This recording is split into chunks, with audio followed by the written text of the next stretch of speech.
Hello students. तो आज के वीडियो लेक्चर में हम force and laws of motion पढ़ेंगे। तो यूनिट 1 का पार्ट है हमारा। ठीक है, लास्ट लेक्चर में हमारा मोशन कंप्लीट हो गया था, उसमें सर्कुलर मोशन लास्ट पार्ट था जो हमने पढ़ा था। Force and laws of motion पे डेफिनेशन वगैरह थोड़ा बहुत तो तुम्हें पता होगा। जैसे फोर्स को अगर हम डिफाइन करना चाहें, फोर्स को बोलते हैं मैं एक्सटर्नल एजेंट है जो क्या करता है किसी भी ऑब्जेक्ट पर अगर हम अप्लाई करें उसको, तो उससे क्या होगा, अगर वो रेस्ट में है तो मोशन में आ जाएगा। ठीक है, मोशन में तो उसको हम उसकी स्पीड को वेरी कर सकते हैं, उसकी डायरेक्शन को चेंज कर सकते हैं, मोशन की डायरेक्शन को। ठीक है, उसको स्टॉप कर सकते हैं, रोक सकते हैं, स्पीड बढ़ा सकते हैं, कम कर सकते हैं, डायरेक्शन चेंज कर सकते हैं। और इसके अलावा और क्या कर सकते हैं, ठीक है, किसी ऑब्जेक्ट पर अप्लाई करेंगे तो उसको हम साइज और शेप को भी चेंज कर सकते हैं, उसकी साइज कम ज्यादा कर सकते हैं, उसकी शेप को चेंज कर सकते हैं। तो ये सब क्या आ जाएगा, ये फोर्स के अंदर आ जाएगा, मतलब फोर्स ये सब काम कर सकता है। ठीक है, अब उसके बाद हमारा और आगे थ्योरी चलती है, उसमें आ जाता है हमारा types of forces. Types of forces के बारे में दो तरह से फोर्स को हम बताते हैं। एक होता है कांटेक्ट फोर्स, डिवाइड करते हैं तब। ठीक है, और दूसरा होता है फील्ड फोर्स।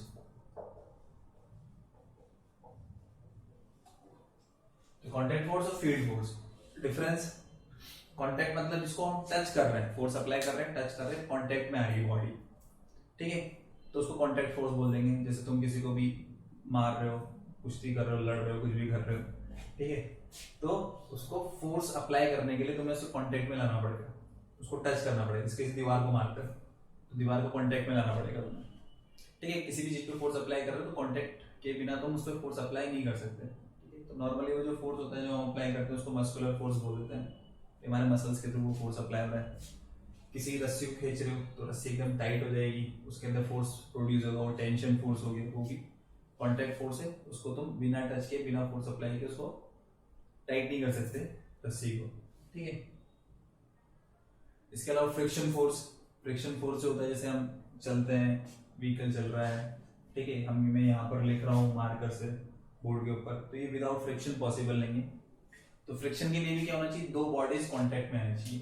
दो बॉडीज कांटेक्ट में आइए और एक बॉडी के ऊपर दूसरी बॉडी जब स्लाइड होती है, मूव करती है, तो उस पर फ्रिक्शन अप्लाई होता है। जैसे मैं इस मार्कर को इसके ऊपर चला रहा हूँ, ठीक है, तो ये मार्कर की जो टिप है ये बोर्ड के ऊपर क्या हो रही है, स्लाइड हो रही है, मूव कर रही है बोर्ड की सरफेस पर। दो सरफेस होगी, एक ये वाली और एक ये वाली, तो इसकी स्लाइड हो रही है, तो फ्रिक्शन लग रहा है यहाँ पे, और उस फ्रिक्शन की वजह से ये इस मार्कर इसके ऊपर चल रहा है। अगर फ्रिक्शन नहीं होगा तो ये नहीं चलेगा। ठीक है, तो तुम पेन से लिखते हो कॉपी के ऊपर, वो भी फ्रिक्शन की वजह से ही होता है, वहां पर भी फ्रिक्शन लगता है, फ्रिक्शन होता है वहां पर। ठीक है, फ्रिक्शन नहीं होगा तो तुम लिख नहीं पाओगे उस पर।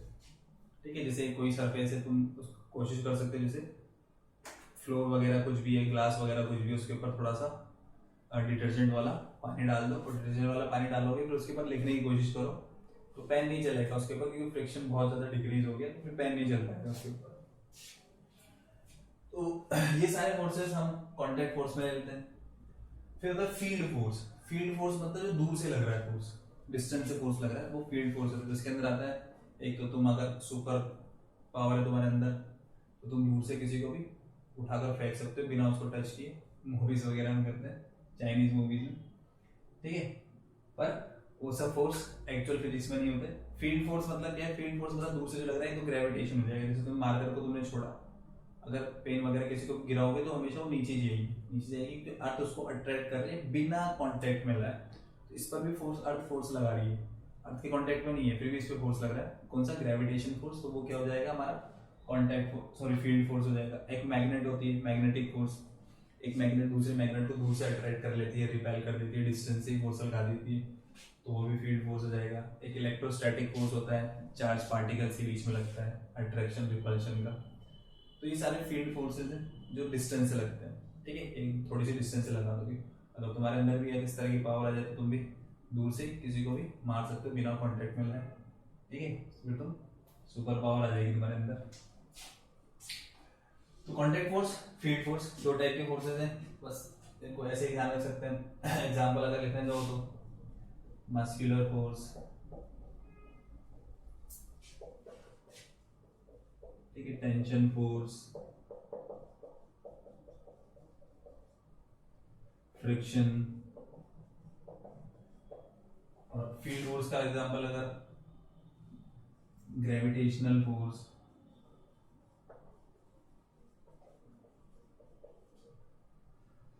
इलेक्ट्रोस्टैटिक फोर्स,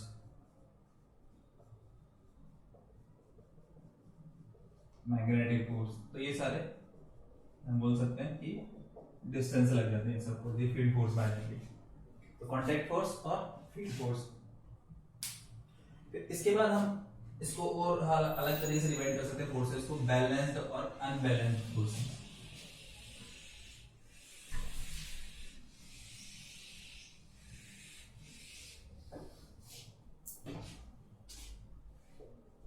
बैलेंस्ड फोर्सेस,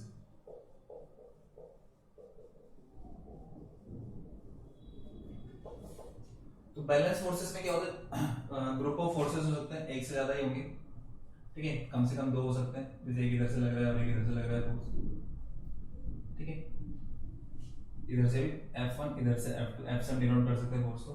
और फोर्सेस ये लग रहे हैं और उसकी वजह से ये जो है ऑब्जेक्ट जो है ये मूव नहीं कर रहा, बिल्कुल भी हिल ही नहीं रहा, यहीं कहीं है ये, ठीक है, ये मूव नहीं कर रहा, रेस्ट में तो रेस्ट में ही रहेगा, चेंज नहीं कर रहा, और अगर मोशन में होगा कांस्टेंट स्पीड से तो भी मोशन में रहेगा, चेंज नहीं होगी इसकी स्पीड वगैरह।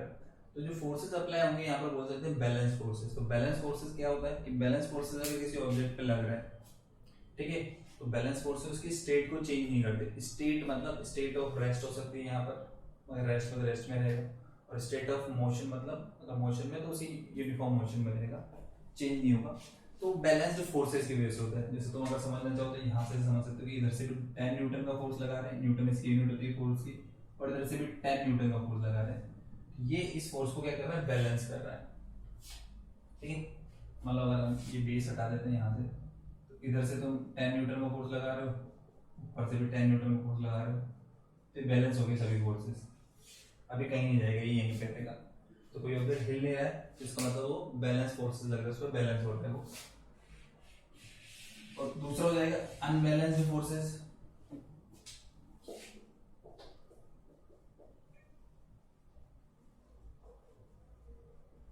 अनबैलेंस फोर्सेस क्या हो जाएंगे, अगर अनबैलेंस फोर्स किसी ऑब्जेक्ट पे लग रहा है, जैसे मान लो कोई एग्जांपल इधर से लगा रहे हैं हम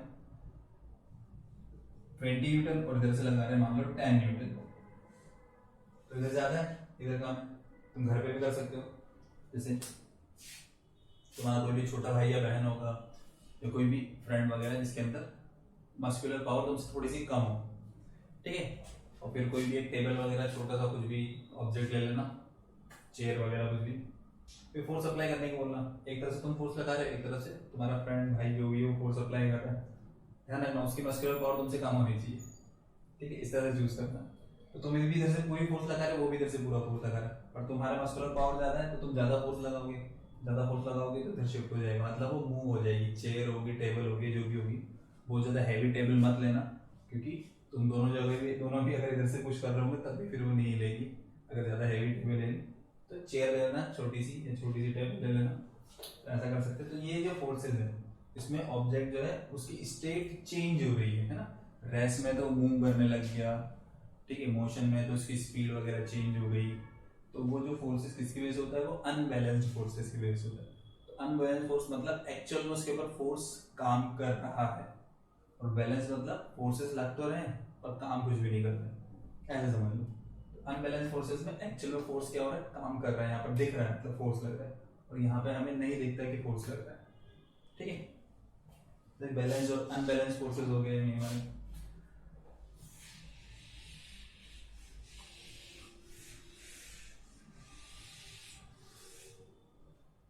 ठीक, इसके बाद है हमारा फिर इसमें इनर्शिया।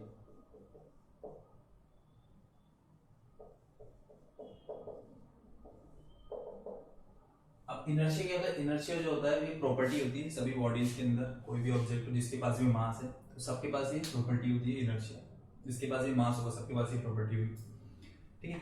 क्या होता है इस प्रॉपर्टी के अंदर, इसमें होता है अगर, ठीक है, कोई ऑब्जेक्ट है, ठीक है, उसकी स्टेट को हम चेंज करना चाहें, रेस्ट की स्टेट हो या मोशन की स्टेट हो, कोई भी रेस्ट हो, तो उसमें हमें चेंज करना चाहिए, तो इस प्रॉपर्टी की वजह से वो बॉडी या ऑब्जेक्ट क्या करता है, उसको अपोज करता है, ठीक है। ज्यादा इनर्शिया होगा तो ज्यादा अपोज करेगा, कम इनर्शिया होगा तो कम अपोज करेगा। और इनर्शिया आता है किससे? मास से। मतलब इनर्शिया जो होता है वो प्रोपोर्शनल टू मास होता है।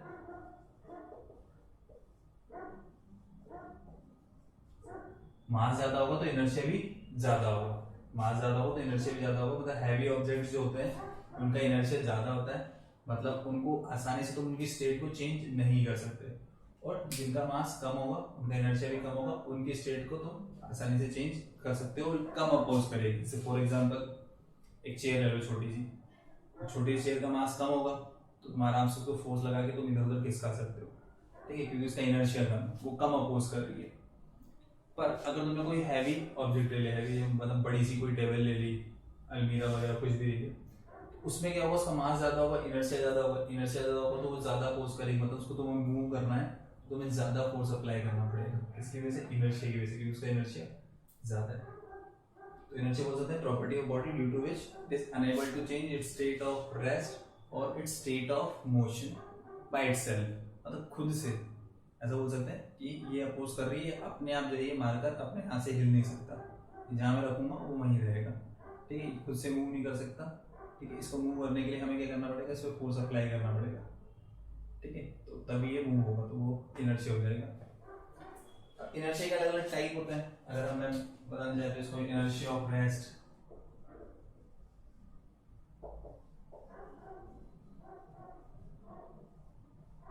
इसमें क्या होता है? ऑब्जेक्ट अगर रेस्ट में तो रेस्ट में रहना चाहता है जब तक उस पर कोई हम एक्सटर्नल फोर्स अप्लाई नहीं करें, इसकी वजह से इनर्शिया ऑफ रेस्ट की वजह से रेस्ट में तो रेस्ट में रहना चाहता है। एग्जाम्पल भी इसके कौन कौन से एग्जाम्पल है?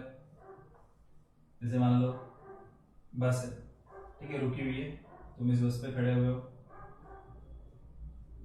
अभी बस सडनली चलने लग गई आगे, बस सडनली आगे चलने लगेगी तो क्या होगा? तुम पीछे की तरफ लीन हो जाओगे, मतलब पीछे की तरफ गिरोगे, ये आगे चल रही है इस तरफ बस, ये आगे ड्राइवर वगैरह बैठा है, सीट वीट लगी हुई है जो भी है, ठीक है, तो तुम क्या होगे?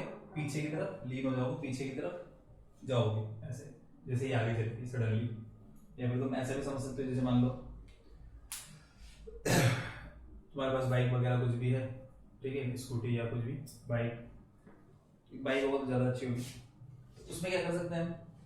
जैसे कोई पीछे एक पर्सन को बिठा दो, तुम्हारा फ्रेंड वगैरह, जिसके तुम्हें ऐसे ही मजे लेने हो, ठीक है, और उसको मतलब किसी ऑब्जेक्ट को पकड़ने मत देना गाड़ी में, या फिर तुम किसी को भी उसको हाथ हाथ खुले छोड़ दे और एकदम से तुम गाड़ी को तेजी से स्टार्ट करो, तेजी से मतलब आगे की तरफ बढ़ाओ, एक्सीलेटर थोड़ा ज़्यादा लेकर, एक्सीलेटर ज़्यादा लेकर अगर तुम करोगे तो तुमने तो गाड़ी पकड़ी हुई तो तुम तो नहीं गिरोगे, बट वो पीछे वाला जो पर्सन होगा वो पीछे की तरफ झुक जाएगा या फिर गाड़ी से नीचे गिर भी सकता है, ठीक है। ध्यान रखना उसको हेलमेट पहना देना, अगर वो गिर गया तो सर्वर पे नहीं लग जाए उसके, तो उससे बचने के लिए हेलमेट पहना देना, कि अगर तुम बोल के सर ने बोला था ऐसा तो इसलिए गिरा दिया, लग नहीं सर में, ऐसा मत करना है ना, ठीक।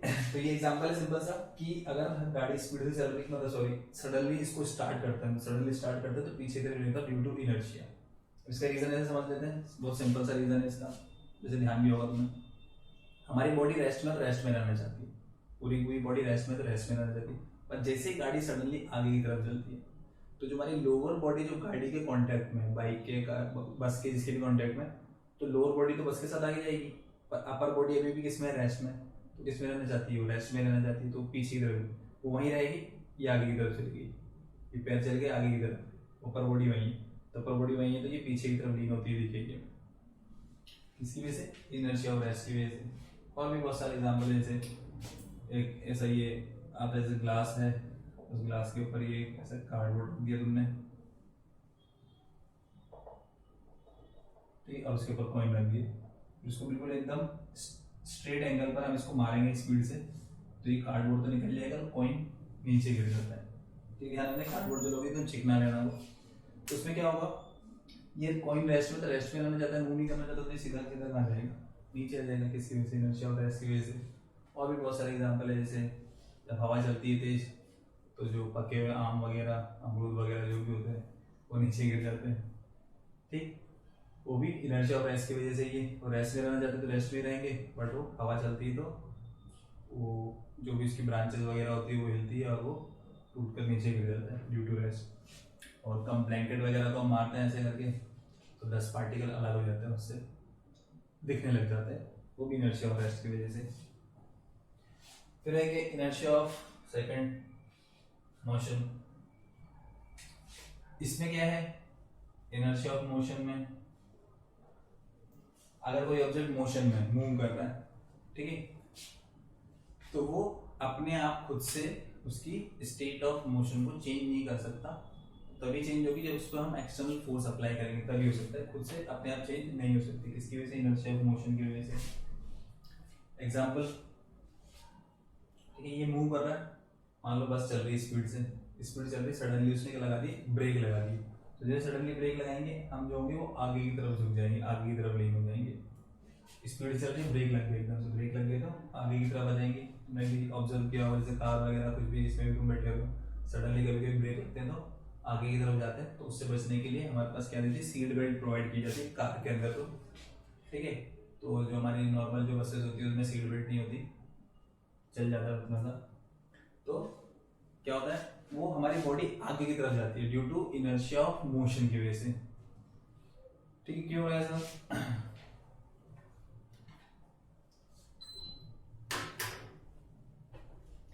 इनर्शिया ऑफ मोशन, तो उसमें क्या हो रहा है, हमारी बॉडी है मोशन के अंदर चल रही है, ठीक है, कार के साथ साथ पूरी बॉडी आगे चल रही है। अब कार ने लगा दी ब्रेक सडनली, तो कार तो रुक गई, पर हमारी अपर बॉडी जो है वो अभी भी मोशन में। लोअर बॉडी तो कार के साथ रुक गई, और जो अपर बॉडी अभी भी मोशन में, तो वो आगे की तरफ ही जा रही है। ये चल रहा है, ये नीचे वाला पोर्शन तो रुक गया, पर ये हम अभी भी आगे जा रहे हैं। ये चल रहे हैं इधर, नीचे वाला रुक गया और हम अभी भी आगे जा रहे हैं। तो ये आगे की तरफ हम झुक जाते हैं, किसकी वजह से? इनर्शिया ऑफ मोशन की वजह से। ठीक है, तो ये कार का, ये बस का सडनली ब्रेक अप्लाई करते हैं, उसका एग्जांपल ले सकते हो। ठीक है, कभी कभी तुमने हॉर्स राइडर वगैरह को देखा होगा, ठीक है, हॉर्स राइडर चल रहा है और वो हॉर्स जो है उसके एकदम से दिमाग में सटक गई, नहीं हमने तो रुक जाना है यहीं पे, तो एकदम से रुक जाएगा, राइडर जो होगा उसके ऊपर से ऐसे आगे निकल जाएगा, गिर जाएगा, मतलब आगे की तरफ। तो ये सब इसके एग्जांपल हो जाएंगे। एक और ले सकते हैं, इनर्शिया ऑफ डायरेक्शन। ठीक है, वैसे मोशन के अंदर ही जाता है ये, पर अलग से भी बता सकते हैं। इनर्शिया ऑफ डायरेक्शन में क्या है, इसमें अगर कोई ऑब्जेक्ट जो है चल रहा है, मूव कर रहा है, मोशन के अंदर है, तो खुद से उसकी डायरेक्शन को चेंज नहीं कर सकता जब तक उस पर कोई फोर्स अप्लाई नहीं करे। फोर्स अप्लाई करेंगे तभी उसकी डायरेक्शन चेंज हो सकती है, अपने आप नहीं होगी डायरेक्शन चेंज। एग्जाम्पल में, कार या बस के अंदर बैठे हो, सडनली उसने टर्न ले लिया, डायरेक्शन चेंज कर ली, तो जब टर्न लेते हैं तो हमारी बॉडी जो है एक तरफ झुक जाती है, साइड की तरफ। जैसे ऐसे टर्न लिया तो इधर झुक जाएगी, ऐसे टर्न लेगा तो इस तरफ अपोजिट डायरेक्शन में झुक जाती है। रीजन वही, कैसे? इनर्शिया, सीधा जा रहा है, ठीक है, तो हमारी बॉडी भी सीधी सीधी जा रही है। अब इसने टर्न ले लिया, इधर मुड़ गई, पर हमारी बॉडी अभी भी उधर ही जाएगी, उधर जाएगी तो बाहर की तरफ। ये जा रही है सीधी, इसने तो टर्न ले लिया, पर हमारी बॉडी अभी भी उधर जाएगी, तो उधर जाएगी, तो ये ऐसे बाहर की तरफ, आउटर साइड में लीन हो जाएगी, इनर्शिया ऑफ डायरेक्शन की वजह से। और भी एग्जाम्पल है, जैसे जो हमारे बाइक होती है, कार होता है, जो भी होता है, उसमें मड गार्ड दिए जाते हैं, ऐसा लगा होता है मड गार्ड, बाइक वगैरह पे नॉर्मली देख सकते हो तुम। तो इसमें क्या होता है, जब गाड़ी चलती है, मड वगैरह किसी में भी जहाँ पानी भरा हो, कुछ भी भरा, तो उसकी पानी चिपक जाता है। ठीक है, मान लो ये ऐसे चल रही है, आगे ऐसे घूम रही है, तो मड चिपक जाएगा इसके ऊपर। ठीक है, और फिर मड जो होता है वो इसके साथ नहीं घूमता पूरा का पूरा, वो क्या होता है, जैसे ये तो टायर का डायरेक्शन चेंज कर लेता है, पर वो मड जो होता है डायरेक्शन नहीं चेंज कर पाता, तो फिर वो ऐसे उछलता है इसके ऊपर। और तुमने मड गार्ड वगैरह नहीं लगा रखा अगर, तो मड गार्ड वगैरह नहीं लग रहा होगा ये, तो ये जो कीचड़ जो है, ये जो भी पानी है, तुम यहाँ बैठे होंगे तो तुम्हारे ऊपर ही आएगा उछल के इधर से, या पीछे कोई तुम्हारे गाड़ी वगैरह कुछ भी चला रहा है, तो ये मड उसके ऊपर चला जाएगा। अगर मड गार्ड नहीं लगा होगा तो तुम ऐसा ट्राई कर सकते हो। क्या करना है, जो गाड़ी का पीछे वाला टायर होता है, आगे वाला टायर जो होता है, उसका वो गार्ड हटा लेना, मड गार्ड, ये बाइक का या बाइसिकल है किसी का भी, और फिर पानी भरे हुए किसी पानी में या कहीं कीचड़ वगैरह हो, मिट्टी हो, वहां पे चलाओगे तो दिख जाएगा तुम्हें वो चलता हुआ आराम से। Inertia of direction. ठीक है, तो ये सिंपल इनर्शिया है। एग्जांपल, इसमें कोई क्वेश्चन वगैरह न्यूमेरिकल बनता नहीं बनेगा तो थ्योरेटिकल क्वेश्चन वगैरह हम बोल सकते हैं कि थ्योरेटिकल क्वेश्चन बना दो। अब जो आता है वो लॉज ऑफ मोशन पे रहते हैं, लॉ, और इसमें फर्स्ट जो होता है लॉ ऑफ इनर्शिया, इसको बोलते हैं फर्स्ट लॉ को। ठीक है, कुछ भी नहीं, जो अपने अभी जो पहले जो बताया वही सब है, उन तीनों को मिला दो एक साथ, तो वही लॉ ऑफ इनर्शिया हो जाएगा। लॉ ऑफ इनर्शिया सिंपल सा इसका स्टेटमेंट है, याद होगा तुम्हें, if body is at rest it is remains at rest, मतलब रेस्ट में रहेगी। Body is in motion it will remain in motion until or unless an unbalanced external force is applied on it। तो जब तक हम यहाँ पे term है अनबैलेंस्ड फोर्स, तो अनबैलेंस्ड फोर्स मतलब जो फोर्स काम करता है, ठीक है, बैलेंस फोर्स कुछ काम नहीं करता। बैलेंस फोर्स उस ऑब्जेक्ट को रेस्ट में तो रेस्ट में रखेगा, मोशन में तो मोशन में रखेगा। काम कौन करेगा? अनबैलेंस। अगर रेस्ट में तो मोशन में ले आएगा, मोशन में तो उसको रेस्ट में ला सकता है, स्पीड को चेंज कर सकता है, डायरेक्शन को चेंज कर सकता है।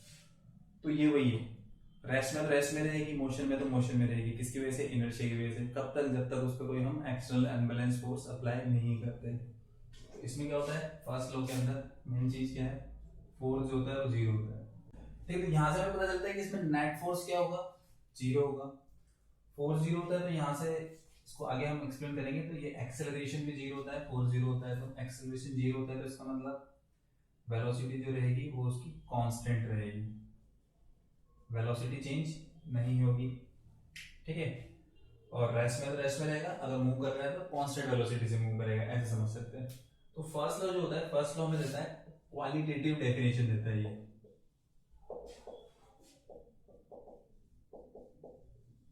डेफिनेशन ऑफ फोर्स, मतलब फोर्स क्या कर सकता है क्या नहीं कर सकता, मतलब नहीं तो क्या करेगा, जो फोर्स क्या क्या कर सकता है, मतलब रेस्ट में तो मोशन में ला सकता है, मोशन में तो स्पीड वगैरह सब चेंज कर सकता है। तो ये चीज ये बताता है, लॉ ऑफ इनर्शिया बताता है फर्स्ट वाला लॉ।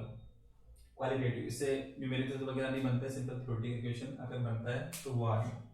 ठीक है, जो भी मैंने एग्जांपल जैसे बताया, इनर्शिया ऑफ रेस्ट में, इनर्शिया ऑफ मोशन में, इनर्शिया ऑफ डायरेक्शन में, तो वो सारे एग्जांपल इसी के अंदर आते हैं फर्स्ट लॉ के अंदर। ठीक है, अब इसमें सेकंड लॉ को पढ़ने से पहले हम इसमें एक टॉपिक पढ़ते हैं, लीनियर मोमेंटम।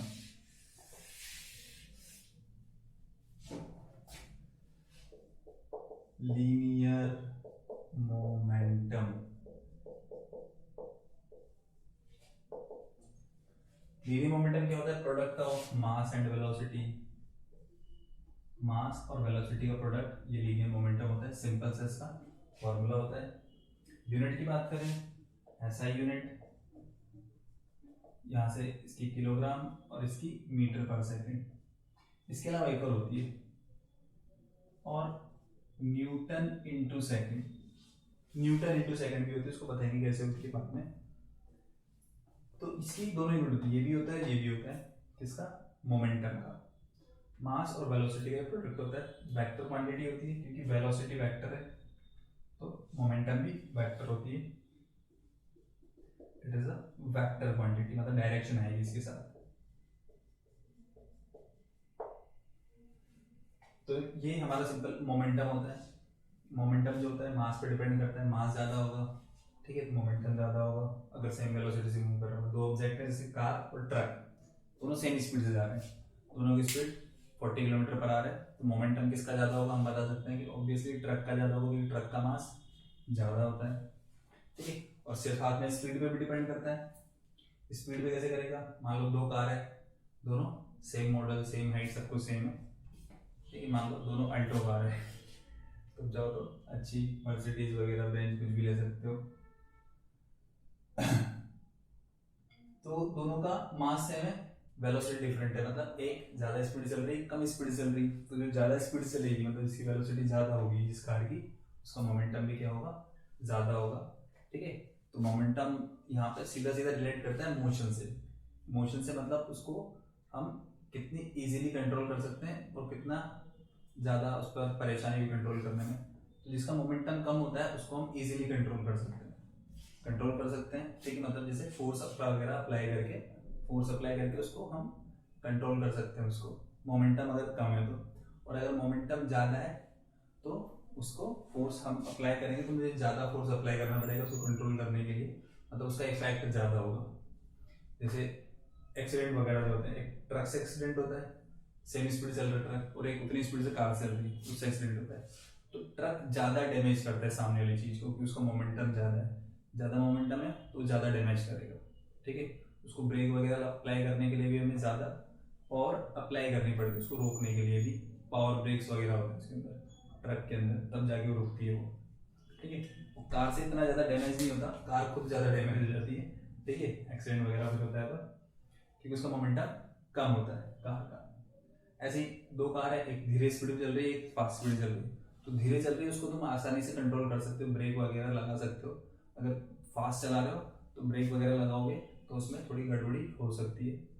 ठीक है, इसलिए बहुत सारी जगह लिखा रहता है ड्राइव स्लोली, ड्राइव सेफ, इस तरह से, क्योंकि उसको मोमेंटम कम रखना है हमें। तो मोमेंटम रिलेटेड होता है सीधा सीधा मोशन से, उसको कितना इजीली तुम कंट्रोल वगैरह कर सकते हो। तो ये लीनियर मोमेंटम होता है हमारा। ठीक है, इससे हम फिर हम फोर्स की डेफिनेशन लेंगे, इसी से फोर्स को एक्सप्लेन करेंगे, उसका वैल्यू निकालेंगे, और वो आता है हमारा सेकंड लॉ के अंदर। सेकंड लॉ क्या होता है? सेकंड लॉ तो जो होता है फोर्स जो होता है वो डायरेक्टली प्रोपोर्शनल होता है rate of change of momentum. मतलब कोई ऑब्जेक्ट है, उसका मोमेंटम किस रेट से चेंज हो रहा है, तो सीधा सीधा डिपेंड करता है उसको कितना फोर्स अप्लाई हो रहा है। ज्यादा फोर्स अप्लाई करेंगे तो ज्यादा रेट से मोमेंटम चेंज होगा, कम फोर्स अप्लाई करेंगे तो कम रेट से मोमेंटम चेंज होगा।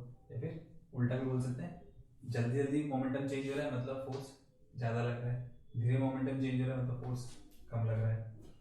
और इसको फिर हम ऐसे लिख देते हैं फोर्स, इसका जो फॉर्मूला बनता है final momentum minus initial momentum, ये तो हो गया चेंज इन मोमेंटम, और रेट के लिए टाइम से डिवाइड कर देते हैं। Final momentum mass into final velocity, initial momentum mass into initial velocity upon time, और इसको M V minus U by T लिख देते हैं। और फिर फाइनली यहाँ से फोर्स को लिख देते हैं हम, ये हो गया एक्सेलरेशन, मास इनटू एक्सेलरेशन। तो ये फॉर्मूला बन जाता है फोर्स का, मास इनटू एक्सेलरेशन। इसमें क्या होता है, इसकी वेलोसिटी उसको एक्सेलरेट कर रहे, फोर्स अप्लाई और उससे एक्सेलरेट कर रहे हैं। एक और फॉर्मूला होता है इसका फोर्स का। ठीक है, तो मोमेंटम दो चीज से बना हुआ है, मास इनटू वेलोसिटी। मोमेंटम दो तरह से चेंज हो सकता है, एक तो वेलोसिटी चेंज हो तब भी मोमेंटम चेंज होगा, एक मास चेंज होगा तब भी मोमेंटम चेंज होगा। तो यहाँ तो क्या हो रही है, वेलोसिटी चेंज हो रही है तो मोमेंटम चेंज हो रहा है और उसकी वजह से फोर्स लग रहा है। एक और होता है फोर्स का, उसमें क्या होता है, वेलोसिटी तो कांस्टेंट रहती है, ठीक है, इनटू चेंज इन मास, इसको इधर लिख लेते हैं,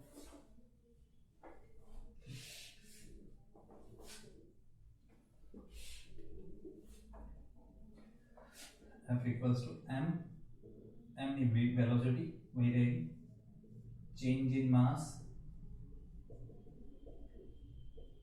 अपॉन टाइम। ठीक है, तो इसको अगर लिखना चाहो तो ऐसे final mass initial mass upon time. तो ये होता है, ये वाला फॉर्मूला अप्लाई होता है रॉकेट के अंदर। ये वाला तो नॉर्मल हम जैसे फोर्स अप्लाई किया तो उसकी स्पीड बढ़ गई।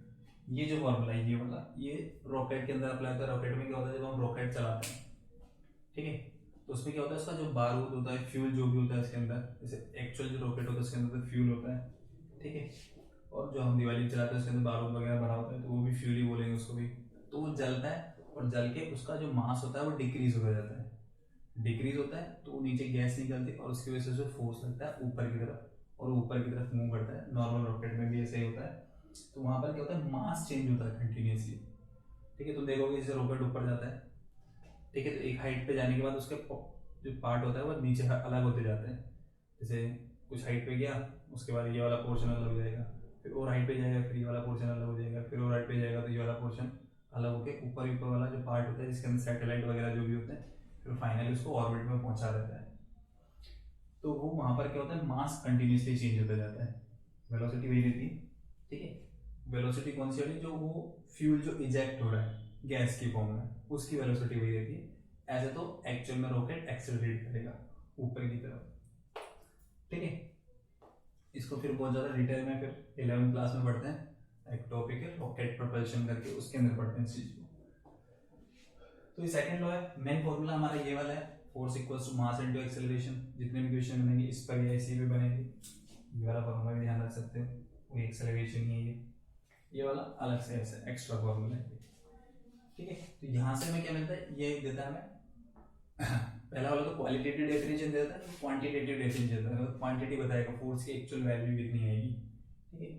तो ये फोर्स का फॉर्मूला हो जाएगा। और यहाँ से फोर्स की तुम डिफाइन भी कर सकते हो कि 1 kg ऑब्जेक्ट है, उसमें फोर्स अप्लाई किया तो उसका acceleration 1 metre per second square है, इसका मतलब फोर्स की वैल्यू जो हमने अप्लाई की वो 1 न्यूटन की, तो न्यूटन इसकी यूनिट होती है।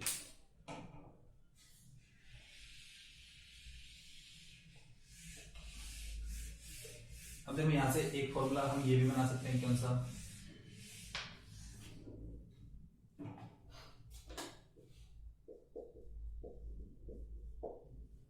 ठीक है। जैसे मान लो तुम्हारे पास मशीन गन वगैरह कुछ भी है, तो मशीन गन में क्या होता है, बुलेट्स कंटिन्यूसली स्पीड से निकल जाती है और अलग अलग रेंज में। जैसे फास्ट मशीन गन होगा तो वो 1 मिनट के अंदर, जैसे मान लो 1 मिनट में फायर रेट, 1 मिनट में भैया 100 गोलियां निकाल देती है फायर रेट उसकी। किसी की फायर रेट ज़्यादा होती है, किसी की फायर रेट कम होती है, कोई थोड़ा स्लो चलती है, मतलब उससे 1 मिनट में 50 ही गोली निकलेगी या 30 ही गोली निकलेगी, एक मिनट में 200 गोली 300 गोली निकाल रहा है, ठीक है, मशीन गन के अंदर। तो क्या होता है, जब वो बुलेट जो होती है वो मान लो किसी ऑब्जेक्ट के ऊपर चला रहे हो, पर्सन के ऊपर नहीं चला, कोई भी टारगेट दीवार वगैरह कुछ भी ले लो, ठीक है, उसके ऊपर चला रहे हैं, तो उसमें क्या होगा, जब वो हिट करेगी बुलेट्स आके उस पर हिट करती है तो क्या होता है, उस पर फोर्स अप्लाई करती है, ठीक है। जैसे तुम किसी को पत्थर की फेंक के मारोगे, पर्सन को मत मारना पत्थर देके, कोई दीवार वगैरह कुछ भी होगी तो उस पर मारोगे तो उस पर निशान वगैरह बन जाएगा, क्योंकि उस पर फोर्स अप्लाई हुआ है। कैसे, जब तुमने उसको फेंका तो मान लो उसका मास है m, तुमने फेंका उसको v स्पीड से, तो उसके पास मोमेंटम है इतना, मोमेंटम आ रहा है, ये टकराया, टकरा के फिर वो नीचे गिर गया, मतलब फाइनल इसकी स्पीड होगी 0, फाइनल स्पीड 0 होगी, ये इनिशियल है, ठीक है। और जिस टाइम वो टकराया, जितनी देर के लिए इससे कांटेक्ट में रहा, उसका टाइम हो गया मान लो t, तो इतना उसका क्या हुआ, मोमेंटम चेंज हुआ, और जितना उसका मोमेंटम चेंज होगा उतना कितना लगेगा उसके ऊपर, फोर्स लगेगी, तो इतना फोर्स लगेगा उसके ऊपर, change in momentum upon time, तो इतना उसके ऊपर क्या लगेगा, फोर्स लगेगा, तो ये फोर्स हो गया। अब मान लो ये तो हो गया, उस पर एक बुलेट अगर हिट कर रही है, अब मान लो कि उसके ऊपर n बुलेट्स हिट कर रही है,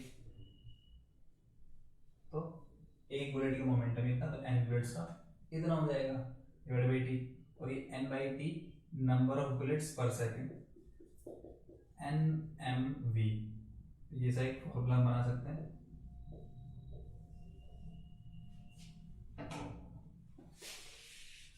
इसको मैं बोल सकता हूँ इफ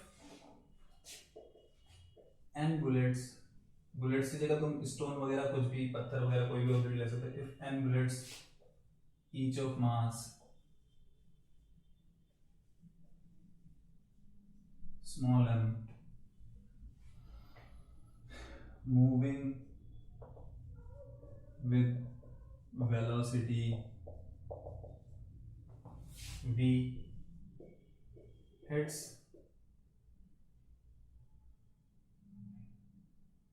target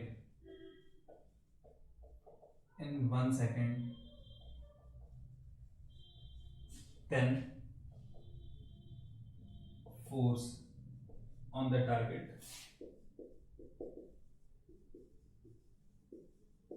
इतना हो जाएगा F equals to NMV। इसकी जगह तुम ऐसा भी समझ सकते हो, जैसे जो पर्सन मशीन गन वगैरह या कुछ भी चला रहा है, ठीक है, तो इतनी बुलेट जो उसके ऊपर बाहर की तरफ निकल रही, ऐसे जा रही है, n बुलेट्स पर सेकंड बाहर की तरफ निकल रही, तो उस पर्सन पे भी फोर्स अप्लाई होता है, पीछे की तरफ फोर्स लगता है।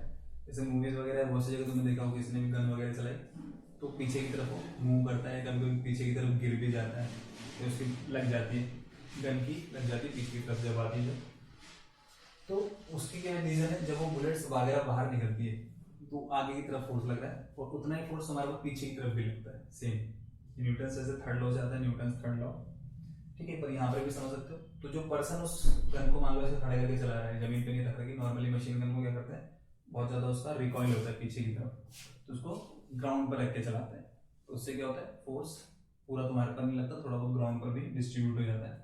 पर कोई खड़े होकर चला रहा है मशीन गन को, तो उस पर बहुत ज्यादा फोर्स लगेगा पीछे की तरफ, तो उस फोर्स को जैसे पर्सन पे कितना फोर्स लग रहा है पर सेकंड, सॉरी उसका मोमेंटम कितना चेंज हो रहा है पर सेकंड, इतना मोमेंटम चेंज हो रहा है पर सेकंड, तो इतना फोर्स लगेगा N M V upon T. यहाँ पर एन जो होगा तुम चाहे तो ऐसे लिख सकते हो एन बुलेट्स पर सेकंड।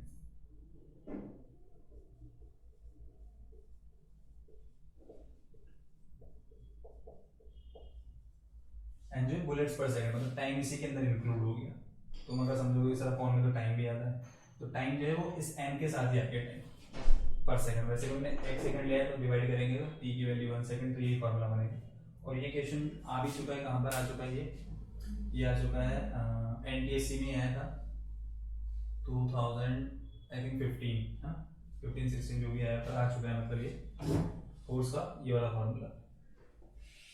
इसके अलावा और क्या कर सकते हैं, जैसे मान लो मोमेंटम कैसे कैसे चेंज हो सकता है।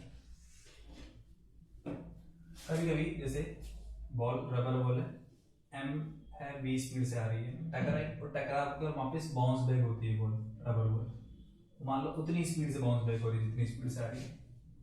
तो चेंज इन मोमेंटम, यहाँ पर अगर मैं लिखना चाहूँ चेंज इन मोमेंटम क्या होगा,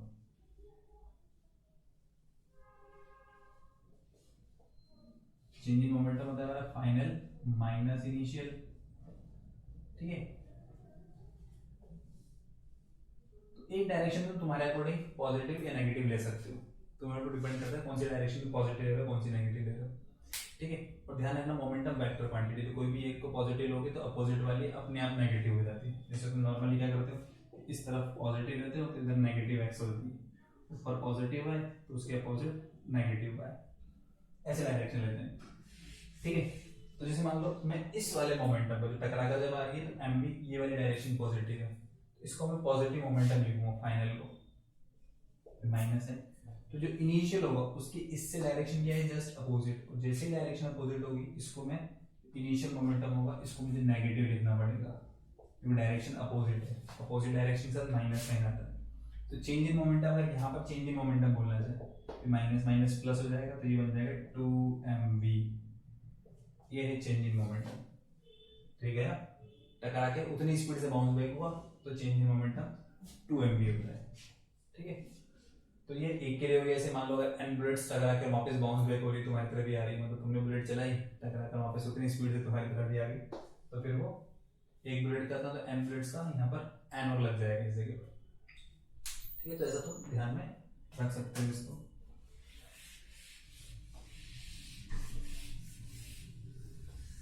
ठीक है। तो सेकंड लॉ से हमारा फॉर्मूला आता है, और यहाँ पर एक टर्म और पढ़ते हैं एक्स्ट्रा, होता है इम्पल्स। इम्पल्स क्या होता है, जब तुम एक लार्ज फोर्स अप्लाई कर रहे हो बहुत ही कम टाइम के लिए, छोटे से टाइम इंटरवल के लार्ज फोर्स अप्लाई कर रहे हो, ठीक है। तो जो फोर्स इफेक्ट जो होता है, फोर्स का इफेक्ट वो बहुत ज्यादा होता है, फोर्स का इफेक्ट बहुत ज्यादा होगा, ठीक है। तो उस इफेक्ट ऑफ फोर्स को ये इम्पल्स बोलते हैं, effect of force, large force acting for very short duration of time, तो इम्पल्स होता है। तो इम्पल्स नॉर्मली तुम ऐसा समझ सकते हो, जैसे तुम कैरम वगैरह खेल रहे हो, तो कैरम वगैरह खेल रहे हो तो उस पर ऐसे इम्पल्स अप्लाई कर दो, ऐसे जब मारते हो उसको तो इम्पल्स, या फिर पूल वगैरह कुछ भी खेल रहे हो तो उस पर इम्पल्स अप्लाई कर दो। जब लार्ज फोर्स एक्ट करता है शॉर्ट टाइम इंटरवल के लिए, जैसे हमने किसी फुटबॉल को किक मारी, बॉल को फुटबॉल को उसको किक से मारा, किक से मारते तो वो जो पाँव जो होता है हमारा, पैर जो होता है, फुट जो होता है, वो बॉल को बहुत ही कम टाइम के लिए टच करता है और उस पर ज्यादा फोर्स लगता है, वो स्पीड से जाती है, जोर से जब मारेंगे। तो इम्पल्स को अगर हम फॉर्मूला अगर लिखना चाहें तो इम्पल्स का फॉर्मूला होता है फोर्स इनटू टाइम इंटरवल, जितने टाइम के लिए फोर्स अप्लाई कर रहे हैं, ठीक है। F इंटू टी ऐसा लिख सकते हैं। इसके अलावा एक और फॉर्मूला बन जाता है, यहां से देखो F इक्वल्स टू हमने लिखा था mv minus u by T, T को इधर मल्टीप्लाई कर देंगे, mv माइनस u है ये चेंज इन मोमेंटम, ऊपर वाला जो होता है चेंज इन मोमेंटम, तो इसको हम चेंज इन मोमेंटम भी लिख सकते हैं,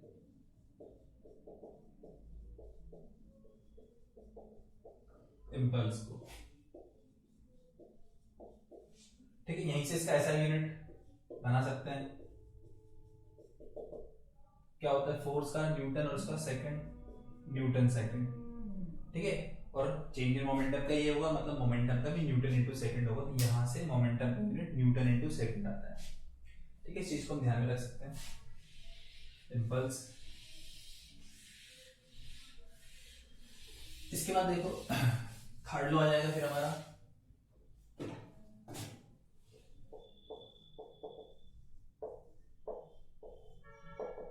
every action has equal and opposite reaction. अब तो कोई भी हम फोर्स अप्लाई करेंगे तो उसी टाइम रिएक्शन होगी, जस्ट अपोजिट डायरेक्शन में, उसी अमाउंट में। इसको ऐसे समझ सकते हैं, जैसे दो ऑब्जेक्ट है, एक ये ए, दूसरा बी। इसने इसके ऊपर फोर्स लगाया, इसने इसके ऊपर फोर्स लगाया, मान लो एफ ए बी, तो इसने इसके ऊपर फोर्स लगाया, तो सेम उसी टाइम पर, जिस टाइम पर ए इस पे फोर्स लगा रहा होगा, बी भी ए पर फोर्स लगाएगी, जस्ट अपोजिट डायरेक्शन में। और ये दोनों फोर्स का जो मैग्नीट्यूड होगा वो सेम होगा, दोनों सेम अमाउंट में लगेंगे, मतलब जितना इसने इसके ऊपर फोर्स लगाया उतना इसके ऊपर। तो every action has equal magnitude में, equal and opposite in direction. और ये लगता है कि साइमल्टेनियस लगता है, जिस टाइम ये लगा रहा होगा उसी टाइम ये फोर्स अप्लाई करेगा, तो उसी टाइम में लगता है। तो ये होता है एक्शन रिएक्शन वाला law, third law of motion. Simple सा एग्जांपल क्या कर सकते हैं, जैसे दीवार को तुम ऐसे धीरे से मारोगे, तो दीवार को तुम्हें धीरे से मारेगी और हाथ पे तुम्हें लगेगी उसी टाइम में, जिस टाइम तुम दीवार पे मार रहे हो उसी टाइम तुम्हारे हाथ पे लगेगी। ऐसा नहीं होगा तुमने मारा तो 1 घंटे बाद तुम्हारा दर्द हो रहा है, ऐसा नहीं होगा, उसी टाइम ही होगा जिस टाइम तुमने दीवार को मारा, क्योंकि दीवार भी उसी टाइम मारेगी, रिएक्शन अप्लाई करेगी। तुमने एक्शन किया, उसने रिएक्शन किया सेम टाइम पर। तो तुम तेज मारो उसको, जब तेज मारोगे तो दीवार भी तुम्हें तेज मारेगी, ठीक है। तो मैग्नीट्यूड सेम रहेगा, तुमने ज्यादा फोर्स अप्लाई किया तो दीवार भी ज्यादा फोर्स अप्लाई करेगी, हाथ में हमारे ज्यादा लगेगी।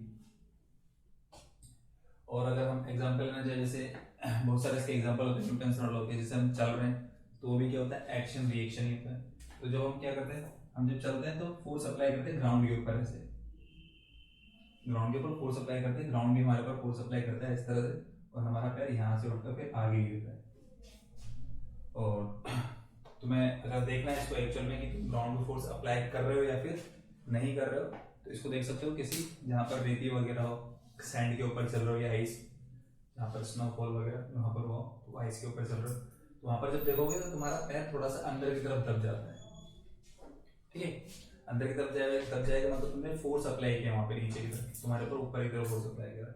और जब तुम रनिंग करोगे तो रनिंग करने के लिए तुम्हें ज्यादा फोर्स चाहिए होता है, तो तुम ग्राउंड पर ज्यादा फोर्स अप्लाई करते हो, तो ग्राउंड भी ज्यादा फोर्स अप्लाई करता है। तो तुम रनिंग कर रहे होंगे सैंड के ऊपर या कहीं पर भी, तुम देखोगे तो रेत जो भी थोड़ी ज्यादा नीचे तक धंस जाएगी, ज्यादा नीचे चली जाएगी, क्योंकि तुमने ज्यादा फोर्स अप्लाई किया।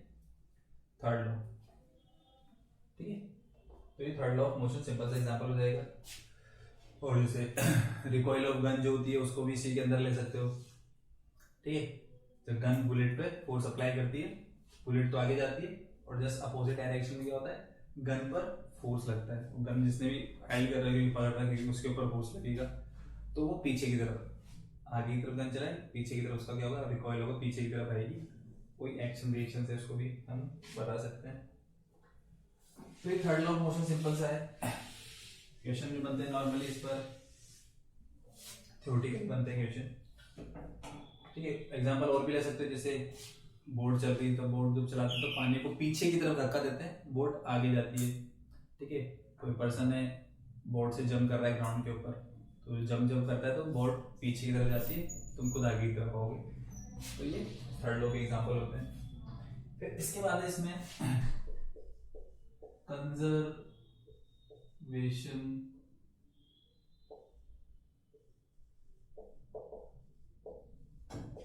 मोमेंटम। कंजर्वेशन मोमेंटम क्या है, जैसे कोई भी बॉडी, कोई भी ऑब्जेक्ट, कोई भी सिस्टम है, उस पर अगर नेट फोर्स जीरो है, नेट फोर्स अगर जीरो है, तो देखो फोर्स का ये होता है हमारा final momentum minus initial momentum upon time. Force अगर जीरो हुआ तो टाइम इधर आके जीरो हो जाएगा, तो final momentum minus initial momentum zero, मतलब इनिशियल और फाइनल मोमेंटम क्या होंगे, सेम होंगे। इनिशियल और फाइनल मोमेंटम क्या रहेगा, सेम होगा, तो किसी ऑब्जेक्ट पर अगर नेट फोर्स 0 लग रहा है तो उसका इनिशियल और फाइनल मोमेंटम क्या होता है, सेम होता है। और ये हम ऐसे ही बोल सकते हैं जैसे कोई कॉलिजन वगैरह, कॉलिजन हो रही है कहीं पर, दो ऑब्जेक्ट टकरा रहे हैं, तो जब दो ऑब्जेक्ट टकरा रहे हैं, जैसे दो बॉल है उनमें कॉलिजन हुई, तो जब कॉलिजन होगी तो ये पर नेट फोर्स 0 होता है। नेट फोर्स 0 मतलब इस सिस्टम पर बाहर से नेट फोर्स नहीं लगता है, ठीक है, बाहर से कोई फोर्स नहीं लगता है। फोर्स जो होता है वो इंटरनल होता है। इंटरनल मतलब ये इस पे फोर्स लगा रहा है, ये इस पे फोर्स लगा रहा है, ये आपस में फोर्स लगा रहा है, बाहर से कोई फोर्स नहीं लग रहा। तो बाहर से फोर्स नहीं लग रहा तो ये F0। तो यहाँ पर भी जो होता है कोई भी कॉलिजन हो तो कॉलिजन में भी मोमेंटम कंजर्व होता है in any type of collision.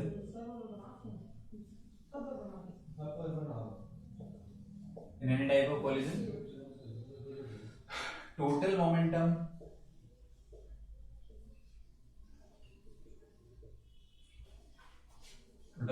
before collision equals to total momentum after collision।